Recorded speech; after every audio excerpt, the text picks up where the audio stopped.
welcome everyone to the Fright Corner podcast. I'm your host John, and with me as always is my co-host Jeff. Hello, everybody. Okay, so we are recording this on January 1st of 2017. We're going to release it on the 2nd is when this will be out for everybody. So this is actually our first podcast of the new year. We went through the holidays. I think we all survived them. Went pretty good for me on my end. I picked up the Destiny full version game on the PS4 and got Battlefield 1 on the PS4 for Christmas, so that gives me a little bit to do for a while I'm waiting for Resident Evil 7 to come out. Jeff, how'd your holidays go over the last couple of weeks? Oh, not too bad. I think Christmas went really well, better than it has in the past for a few years. But yeah, it was all pretty well, or pretty good. I don't know. It's just crazy, all the celebrities dying this year, and then people are like blaming 2016 like it's a entity or something, but it's still kind of sad either way with Carrie Fisher and then her mother, Deborah. What is it? Yeah, Debbie Reynolds. I'm always afraid to say that because I keep thinking like Little Debbie's, like the snack cake things, and so I get like mixed up. But yeah, so I don't know. Kind of a bummer for those, especially. I keep thinking Robin Williams was more recent than it was, but I guess that was 2015, wasn't it? Yeah, that was a couple of years ago. But of course, this year was also Alan Rickman from, of course, the Harry Potter series and Die Hard and all that. He passed away earlier. And for the horror community, Angus Scrimm passed away this year, who did The Tall Man and the Phantasm movies and was in that first subspecies. The first subspecies movies as the King Empire. Interesting. I keep thinking, Gunnar Hansen was this year, but it was late last year when he passed away. Of course, he was the first one to do Leatherface and Texas Chainsaw Massacre. But yeah, it seems like we've just lost. This year's just been hell on celebrities, and even at the last minute, it took. Was that William Christopher from MASH played the Father Mulcahy, passed away. Oh yeah, that's right. I read about that on Twitter. Just a couple hours before midnight. I guess I read that he died from lung cancer, though. So the answer's a bitch, plain and simple. yeah, that's for sure. But 2017 should be pretty good, especially for the podcast. And obviously, people are going to pass away, and it's just life. That's how it goes. So I guess it just hits us more because it seems like it's coming from the stars that a lot of us remember seeing. From the 80s and 70s and stuff. As some of us are getting older, like, oh man, our idols are dying. And it brings up, with Carrie Fisher being gone. I know we're not a sci-fi podcast by any means, but I'm a Star Wars fan. But I wonder where they're going to go with this for Episode 9, because she just filmed Episode 8. So how are they going to write her out in between 8 and 9, or will they try to use like a old footage or something, try to superimpose. I know they're definitely going to replace the actress. They can't do that because everybody probably balk and have a fit about it. So yeah. Well, yeah, I hope they don't do the old footage or the hologram type thing or anything like that. I think they should just, let it go. I would write her off as saying that she was killed, on some kind of mission or something. Yeah, like on a transport craft or something, they could do something simple like that. Yeah, and then she's with Han or whatever, so. Yeah, they could almost, I know some people say, well, that's a cheat, but it's like, well, what else you really want them to do? Yeah. I don't know. They could take the Paul Walker route and just have him gone on some kind of adventure or vacation or something and right off into the sunset, but still, I don't know. It's just one of those things. She did finish Episode 8, like you said, so that's kind of in the books now, and it's still got a while. I think they just delayed that again for a little bit longer, but when 9 comes out, it'll be where they have to make a decision. They said there's no delays. They said it'll be released on schedule for Episode 8. There'll be no delays or nothing. They were already done with that, so. I thought this morning I read they had pushed it back, but I guess not. No, I don't think they did. That's a good question. I could have swore they said there was. I thought they had said there was no pushback or nothing, that everything should work out. Yeah, it might, but regardless, hopefully everything will go pretty well. And I don't know, a lot of more really good movies should come out this year as well. So there's a few I'm looking forward to. So yeah, I don't know. there's a few. Of course, I'm looking forward to that Planet of the Apes. So it's War for the Planet of the Apes. So I'm looking forward to that one. I've watched the others. I've seen the originals too. So I mean, that's just me though, probably. But yeah, they've got a lot of movies coming out this year. I think we got to look forward to. So it should be a good year. Hopefully, it'll be a real good year. You know, of course, we got Star Wars the end of the year, among others. But I mean, horror-wise, I think there's going to be quite a few coming out that's going to be good. We got the Alien Covenant coming out. And then, of course, Underworld Blood Wars, if people like it, it's coming out, which is more of an action-y, I guess, horror, I guess you could call it. The Mummy movie coming out, but once again, it's more action than horror, I think, so. I don't know, but there's other stuff coming out, especially independent-wise. We'll probably see a lot of good stuff this year. Oh, yeah. Especially with technology increasing and all that. A lot more people can actually have access to what they need to make these good movies, so we might even review a few of them on this show. Yeah, we hope to. I guess what we'll do is we're going to do we're going to start doing some new formats and stuff coming this year. I'm going to try to do more news stories at the first. We're going to have book and game reviews both, kind of alternate weeks for them. Just try to push people into getting into that stuff, you know, especially the games are awesome. You know, usually they're pretty good. Even the independent ones are really good sometimes. Sometimes they're even better than the mainstream ones, like horror movies. Yeah. And, you know, try to push some books on you, too, because it's definitely worth reading. I truly believe some of them are really good. So, yeah, we've got some good stuff coming up. We're going to have some guests on. I think we're planning on doing some commentaries and maybe do a hangout or two or something and see if we can invite people on. At least to view it or whatever. So yeah, then we got good stuff coming up this year. Some new changes. Oh yeah. We'll stick with our bi-weekly schedule that we have been, because that seems to work out the best for both of us. We'll do 2 movies an episode, like usual. Except just kind of falling off that format of doing one-off, one-in-one franchise movie. We're just going to pick a couple of movies and go with it. Hope for the best. Yeah. No, I think it'll work out pretty well. And just to give a follow-up on what I was talking about earlier with the delay, it was actually an article talking about how, who was it? They were talking to one of the main guys in charge with this film, and they were saying that they were planning originally on releasing Star Wars Episode 8 just 5 months after Rogue One came out. And then they decided to push it back, so the sequel to The Force Awakens is December 17th, 2017 is when it will come out. So I think it was just delayed a little bit, prior to this. Yeah, it was prior to this. Yeah, they announced that. See, it was supposed to come out in May, and then after The Force Awakens came out, about a month after that, they said, well, we're going to push it back to December of 2017 instead.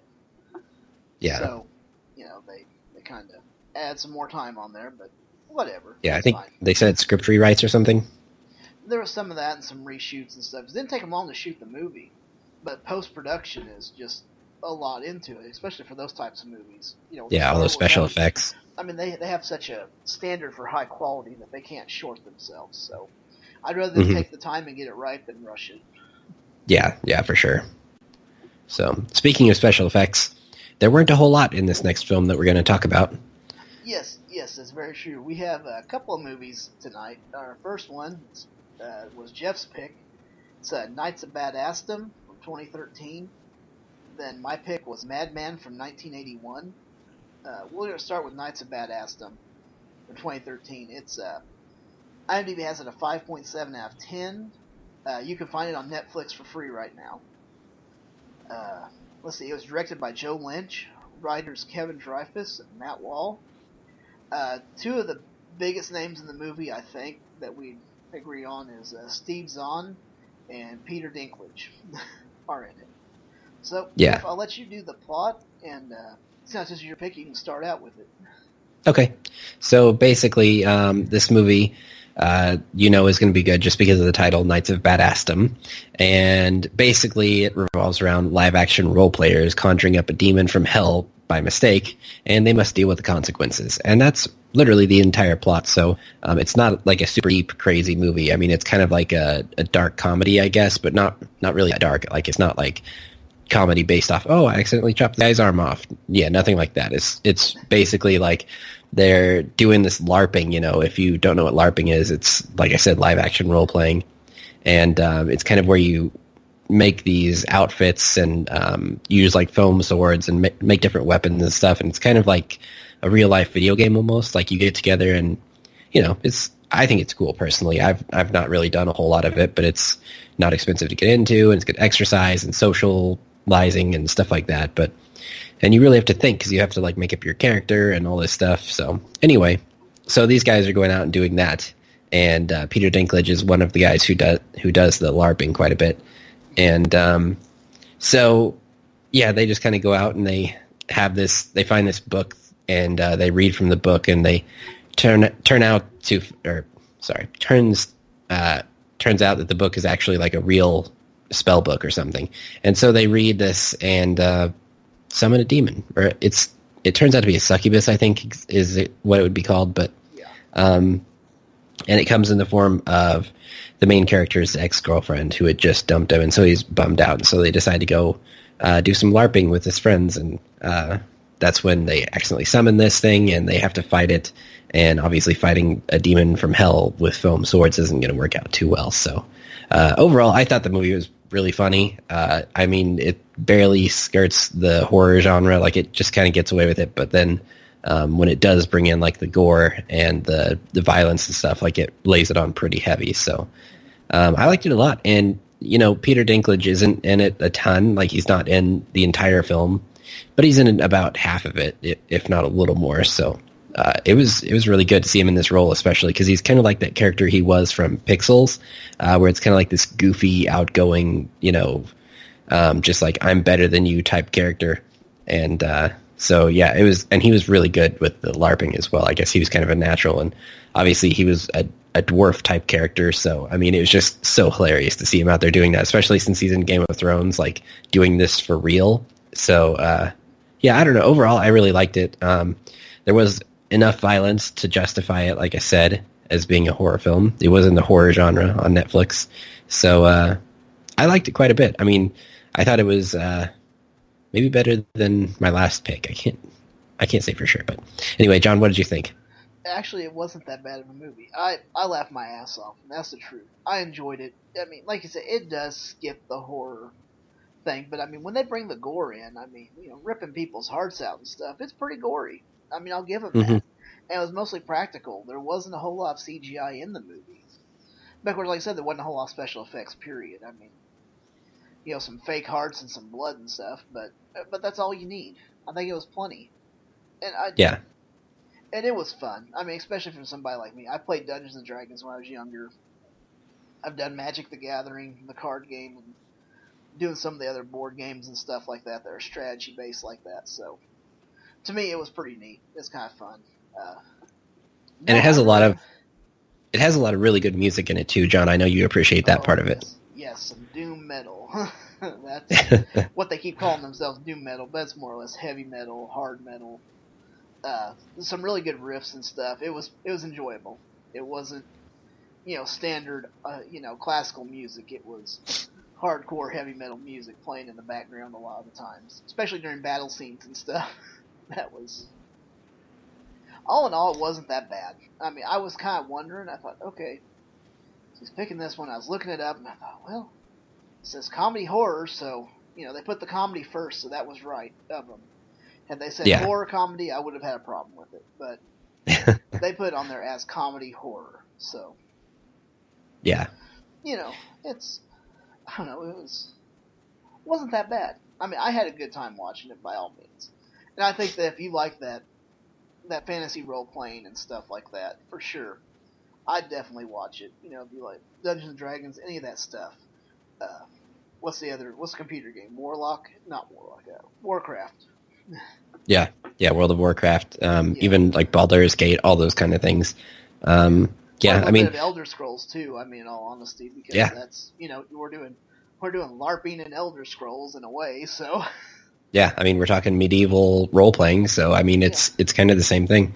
So yeah, and I mean, it has everything that you would want. I mean, it's like IMDb doesn't have the huge rating, that other movies, some movies have. IMDb's usually pretty tough, though. I mean, but like They you look are. down at the user reviews, and the very first one is 10 out of 10. Everything you would want if you are kind of like us, early 30s, late 20s, that kind of geeky, right in between where you're in the sweet spot for like pop culture as far as medieval stuff goes. And like Summer Glau was in it, and she plays like the geeky girl basically, Mm-hmm. and like she's the fantasy girl for every nerdy type guy who's into this stuff, because she's into it, and she has this great costume, and she's totally into it all the way through. So I don't know. I mean, it had everything that you would want. I mean, it has the cool music. It has like, I mean, well, I say everything you'd want depending on what you're wanting going into this, whether you're wanting straight up horror or like Yeah. just the feel good movie. And this is what I would, consider a feel good movie. So I don't know. I liked it a lot, and I'm giving it a 4 out of 5. Well, I'm gonna come in right with you. I'm gonna give it a 4 out of 5 because even though it's not technically a hard horror movie, but it's just one of those ones you can sit down and watch and you can laugh and have a good time and see some gore. I mean, half time when I watch something like Friday the 13th or watch any of them that later on, I'm laughing at them anyway. So might as well have a Yeah. good time, and not have to predict everything that's gonna happen. So. Oh, and one thing I just wanted to bring up on this. Of course, me and you, we went to the same school, lived in the same town. Hmm. I know that on Sundays up there they have LARPing in the park. Have you ever seen Yeah. them do this? Yeah. I've actually attended it one time, and I kind of watched from the sidelines. So it was interesting Yeah. to see.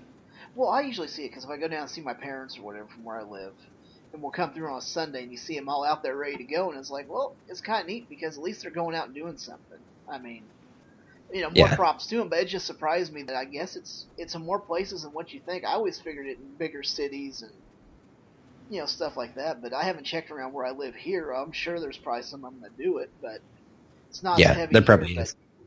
But you just don't hear about it. I always thought major cities or anything would be a bigger place for it, but I guess it's Yeah. everywhere. Yeah, it pretty much is. I've talked to people who do it. I think here it's called Amped Guard, and I have another friend who actually does or used to do it. But yeah, like they went to some of the convention type things, and like we're talking thousands of people. So it's a pretty big deal in this like kind of subculture. But yeah, and I mean, like the main cast, this is kind of some of the trivia for this movie. The main cast actually went through the live action role playing sessions before filming, and turns out Peter Dinklage was declared the most successful out of everyone. So kind of funny there that, I think in 2013 he would have been already in Game of Thrones, right? Like, I think because they're on season 5 now. I'm pretty sure 5 or 6. 5 or 6. I don't remember. I haven't watched any of them, so I don't know. Yeah, I've watched the whole series despite swearing to quit it several times because of they keep killing my favorite characters. But anyway, disowned by director Joe Lynch after the film was delayed and re-edited by IndieVest.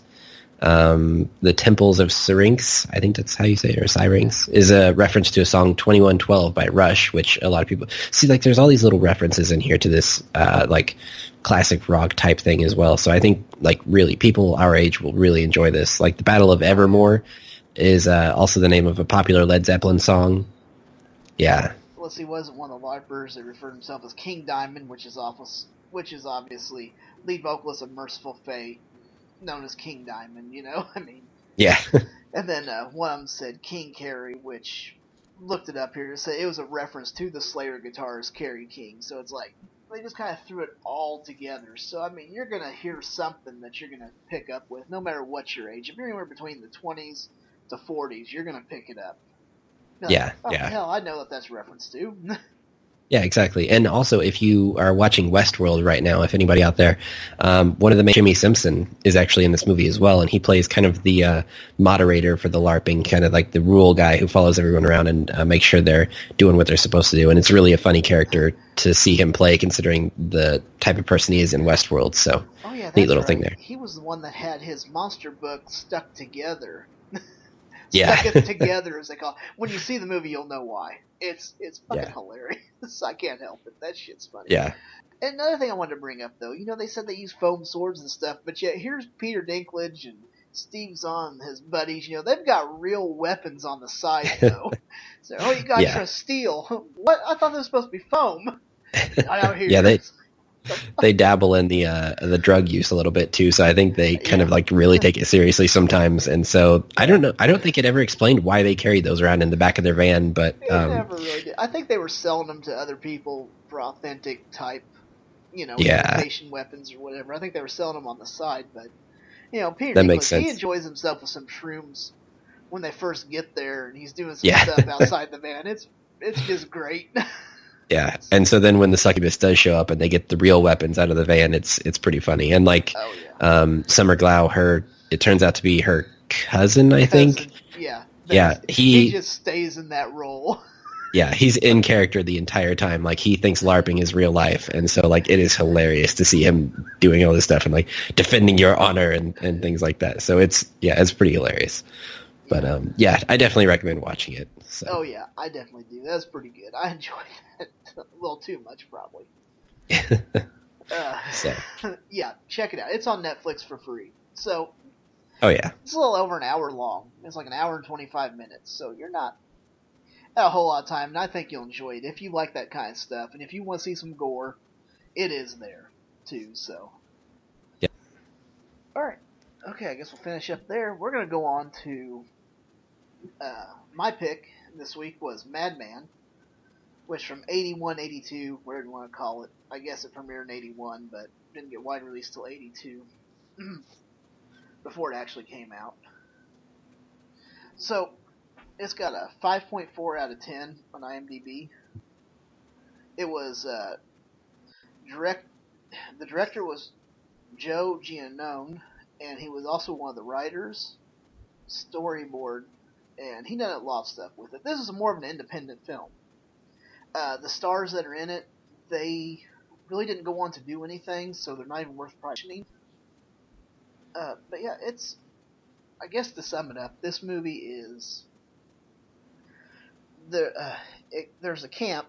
They're out in the woods in this camp, and there's a legend of Madman Mars. That he was a farmer that went nuts one night, killed his whole family, and they never found their bodies. They hung him, and when they went back the next day, he was missing from the noose, and they never found him. And if you say his name, he'll come after you. So you don't ever want to be alone. And that's, and these counselors, or I guess they're counselors at this camp, decide to tempt fate and yell out and call out his name, and one by one they're picked off throughout the movie. And it's usually either decapitation or hanging, one or the other.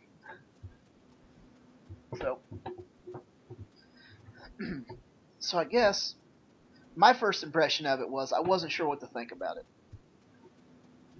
And after watching it, it wasn't that bad. It has some good gore. Obviously practical effects were really good. And I guess the story. It did have the story. They told the story at the beginning, and I think that makes a good movie too. I like hearing the story. Now, I think that if they'd waited to middle of the movie to do it, I don't think it would have had a good effect. But definitely, there at the beginning when they're talking about that, and then he's singing the song, which is kind of neat in this one. I will have to mention that this is one of the first movies that we reviewed that has its own theme song for the Madman. They call it The Legend of Madman Mars. And he's singing that song around the campfire, scaring them. And then the old man that's there decides to tell them the story of Madman Mars, and that's where we hear about the farmer that killed his family, and disappeared. Yeah, all in all, I mean, it's got some gore. The dialogue's sketchy at best. It's not the best by any means, but it was a low budget, independent film, so they did what they had to do. So I'll leave it there for right now, and then we'll get into some other stuff that I learned about it here in a little bit, but I want to hear what Jeff has to say about it first. Yeah, so I thought it was okay. I wasn't really a huge fan, but I didn't hate it either. I know this kind of came in the wave after Friday the 13th really took off, and that was the super popular thing, was the campers being killed basically. And so Madman, I think if Madman had come out before Friday the 13th, then it would have been a lot better than it actually was, because it wouldn't feel as like much of a ripoff, I guess, because I think that's what kind of affected my opinion on it, is because it seemed so like generic in that sense. I mean, they did put a slightly different take on it, where it's a farmer and, you know, he just kind of went insane, and you don't really know if he's just like legit gone crazy or if there's some kind of demonic influence or what it is exactly, because the way he moves and stuff and like things that happen almost makes you think there could be some sort of paranormal type stuff going on, but you don't really know. And yeah, I mean, like you said, the dialogue wasn't very good at all. It had a lot of cheesy moments. You could definitely tell too that it was a more low budget thing. Because like in Friday the 13th, you think like there were so many extras in the background, and in this one, the camp counselors actually outnumbered the actual campers. Like I think there were 4 campers, maybe actual campers were just like 4 of them. So it was really, you could tell like that's where they had to make some of those, you know, budget cuts and stuff like that, is they kind of cut down on the extras, but they did a lot with what they had. And so, yeah, I don't know. It was okay. I mean, the fact that nobody, like literally nobody, not the director, not the actors, went on to do anything else, I think that might be sort of indicative of what this film was. So, I mean, like I said, I don't hate it by any means, but it was worth seeing once anyway. Oh yeah, for sure. I mean, you can find it on so. Yeah. And I'm going to defend this movie just a little bit here, because at first I was kind of on the fence about how I felt about it. Well, and then I found the commentary track for it. So I listened to the commentary track and listened to the guy that played the Madman himself, that Paul Ayers, and then the Joe Giannone, Gary Sales, and there's a guy that played the TP, that Tony Fish. He was on there talking about it too. And after hearing them talk about it, I kind of got a little bit more respect, because they were trying to break into the film business. So they went to place, trying to get this money. Couldn't get it. This German company finally said, okay, I'll invest into you guys, you know. Because they had to present, you know, this is what people are seeing, so let's go for it. And they had the whole idea of the movie they were talking about was, after they got the money, they wanted to go to upstate New York and film it around the urban legend of Cropsey, is what it was supposed to be. Well, it started getting late in the year, and they didn't want to do it up north because it was going to be too cold. So they went down to the Hamptons in Long Island and done it there. And they rented out a whole summer camp, is what they did, this like resort, not camp as a resort. They rented it out. And when they were starting to film the movie, they were getting ready to start production, they filmed a couple of scenes. Well, then they had to change it, because they got word that there was another movie filming like 3 weeks ahead of them in upstate New York. So they had to change it from the Cropsey of the legend, or whatever they were going to call it, to Madman, and change who the character was from Cropsey to this Madman, because the film that was being done, they knew would be out before theirs. And that film was The Burning from 1981, which we covered that earlier last year.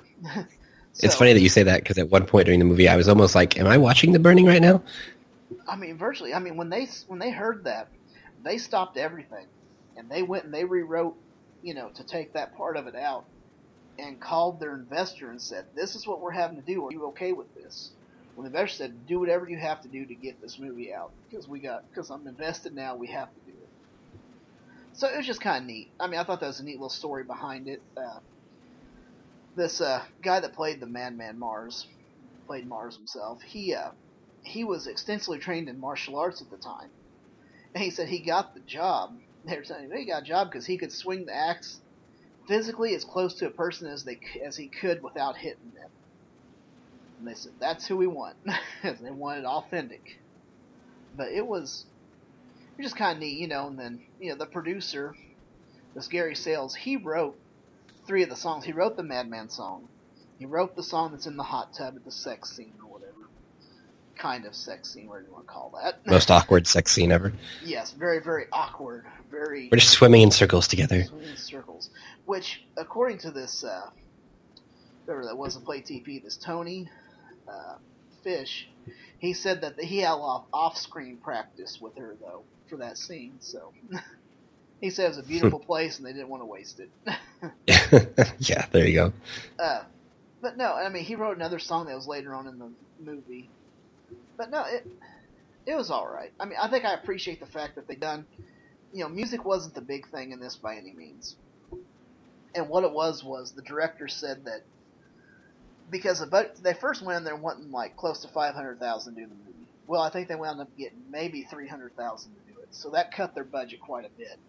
And so saved money on it. They did some electric music with the synthesizer and stuff, and they stretched it out for the story, for the movie, I should say.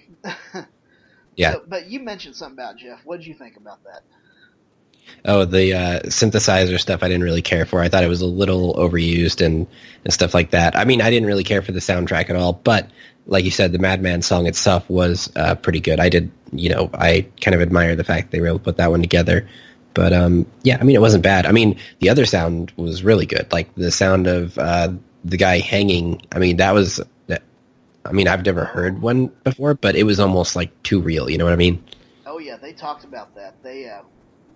They went and researched how people would hang, and which was kind of awkward. I thought that was supposed to be more of the main character throughout the movie, and they killed him off fairly early. But Yeah. they said to get the sound of the bones breaking, they went to the butcher and they got spinal cords from pigs, and they would come up and they'd snap it. Oh man. And that's how they got that sound. Yeah. And then, of course, to save budget money, because they didn't have a lot of time for special effect makeups and all that stuff, for what they could do. When he was hanging, he'd had to get a blue face.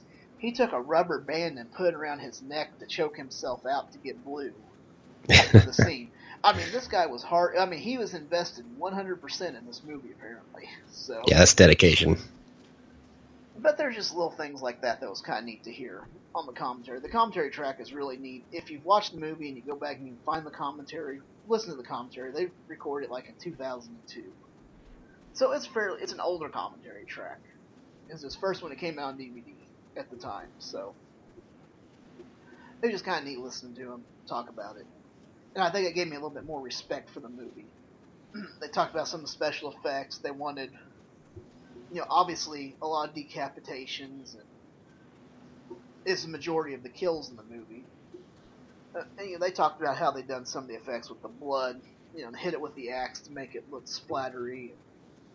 It's kind of neat. Like they talked about filling condoms up with blood and hitting them with an axe to get that splatter. Hmm. Yeah, so it's, wow. Just little stuff like that. It was pretty neat. Yeah.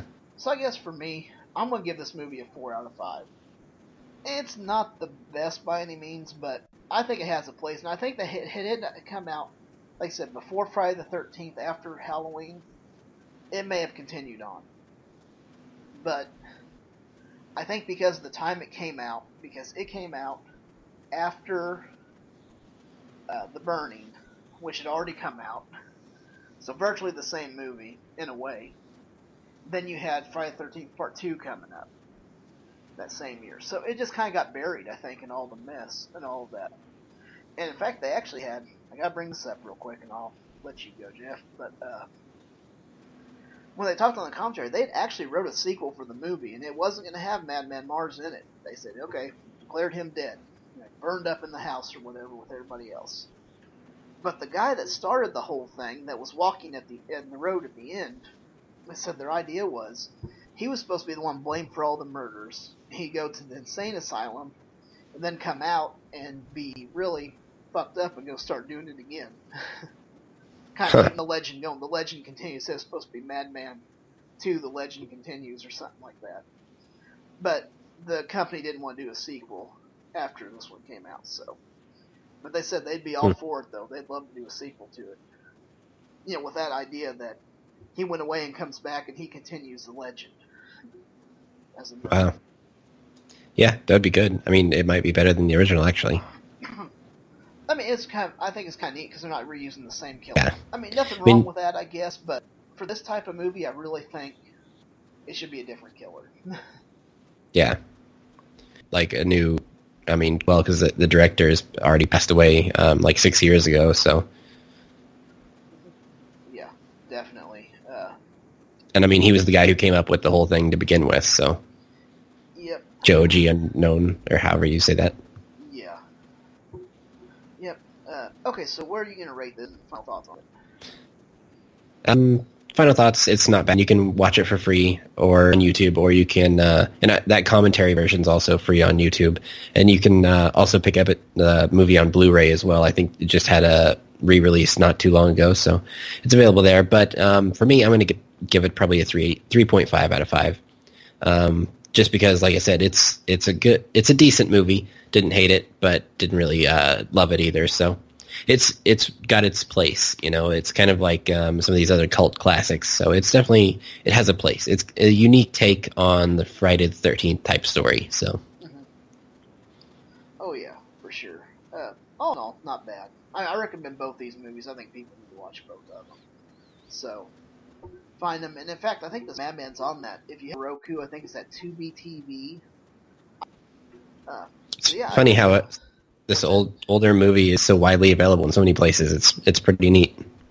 Oh yeah, and I mean there's a Blu-ray release of it and everything else too. So I mean you've got there's plenty of ways to see it. I don't know if I'll buy it or not, but maybe if I'm passing it or something, if I'm in a video store or something, by some chance that they have it there on the rack, I might pick others just to have it in the collection because it's kind of unique for the time.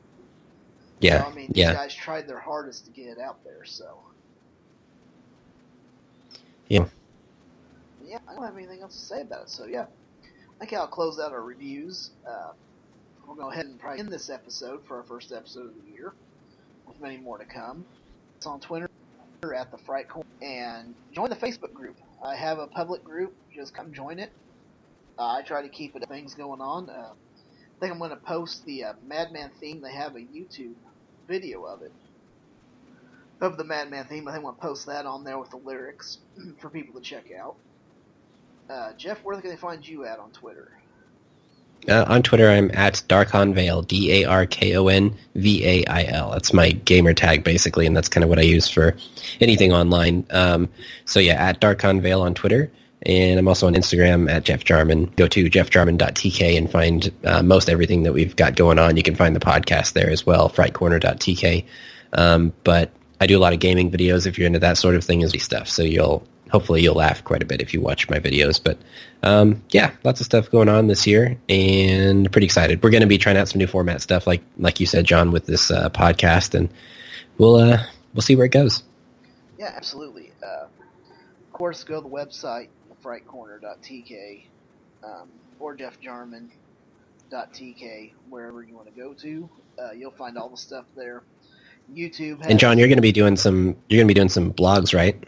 I am working on it. This last couple weeks has been hectic with the holidays. I mean, I'm not gonna lie, it's been very, very hectic. So hopefully it'll be better.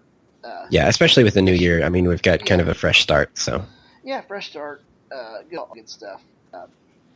So yeah, I'm looking forward to it. Of course, I want to thank. I'm going to post the outro song on the Facebook page with the lyrics too, so you can see the video of it.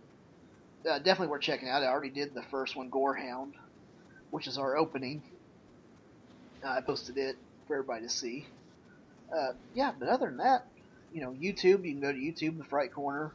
All of our old stuff's on there. Most of all the old stuff. I think there's just one episode missing that I'm working on. And yeah, I got some gaming videos. Of course, I'm going to be purchasing Resident Evil 7 here in about 24 days, something like that. It's going to be coming out, so I plan on putting some videos up of it. Yeah, I think we got good things coming this year. So, if you don't have anything else, Jeff, I think I'll go ahead and close this out. Nope, that's it for me. Alright. Well, until next time, everybody, keep horror alive and watch something that scares you. And we'll see you right here next time in the Fright Corner.